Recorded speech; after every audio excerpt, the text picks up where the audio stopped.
भगवत गीता अध्याय 2 श्लोक दूसरा।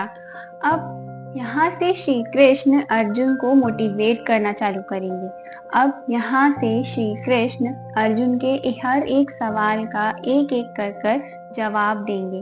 ये पूरा अध्याय गीता का सार है। यहाँ पर श्री कृष्ण अर्जुन को उत्साहित करने के लिए उससे कई चीजें कहेंगे।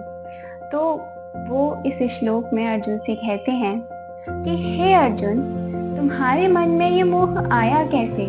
जो मनुष्य जीवन के मूल्य को जानता है, उसके सत्य को जानता है, उसके लिए ये बिल्कुल भी ठीक नहीं है। इससे न स्वर्ग मिलता है और न कीर्ति ही मिलती है। अब यहाँ श्री कृष्ण अर्जुन को डांट रहे हैं। वो उनसे कह रहे हैं कि यहाँ जहाँ ऐसा माहौल हो गया है, सारे लोग युद्ध के लिए तैयार हो गए और तुम ऐसा कैसे सोच सकते हो? ढोल नगाड़े शंख सब बज गए हैं, युद्ध की घोषणा हो गई और तुम कह रहे हो कि तुम युद्ध नहीं करोगे। तुम ऐसा कैसे सोच सकते हो? बड़े बड़े शूरवीर और महारथियों को हराने के बाद, उन्हें परास्त करने के बाद भी तुम ऐसे मोह को कैसे स्वीकार कर सकते हो? और यही वो पॉइंट है जहाँ श्री कृष्ण हमें बताते हैं कि हमारे पास अनलिमिटेड पावर है।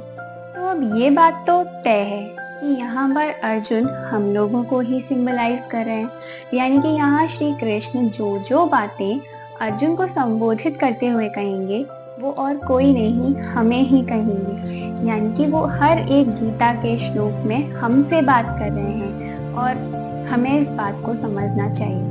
तो यहाँ वे कह रहे हैं अर्जुन से कि तुम्हारे अंदर असीम शक्तियां हैं, तुम कुछ भी कर सकते हो, पर पता है तुम्हें क्या रोकता है? तुम जो चाहते हो वो अचीव क्यों नहीं कर पाते? तुम सोचते हो कि ये लोग, ये दुनिया, ये तुम्हें अपने सपने पूरे करने से रोक रही है, पर नहीं।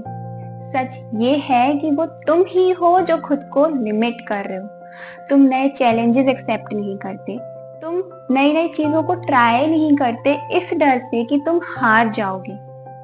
तुम बहुत ज्यादा अटैच हो इस मटेरियलिस्टिक वर्ल्ड से, इस दुनिया के सुख सुविधाओं से, यहाँ के लोगों से तुम इतना अटैच हो चुके हो ना कि तुम नहीं समझते कि ये जो लिमिट लग रही है तुम पर, ये तुम लगा रही हो।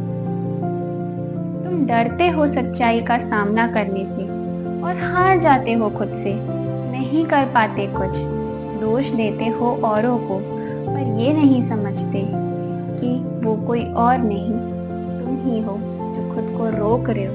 तो इसीलिए ये बहुत ज़रूरी हो जाता है कि हम अपनी शक्तियों को पहचानें, उस पर काम करें, उस पर मास्टरी हासिल करें और एक नेक्स्ट लेवल की अपनी इमेज बनाएं। तो ये था आज का श्लोक। मिलते हैं अगले श्लोक में।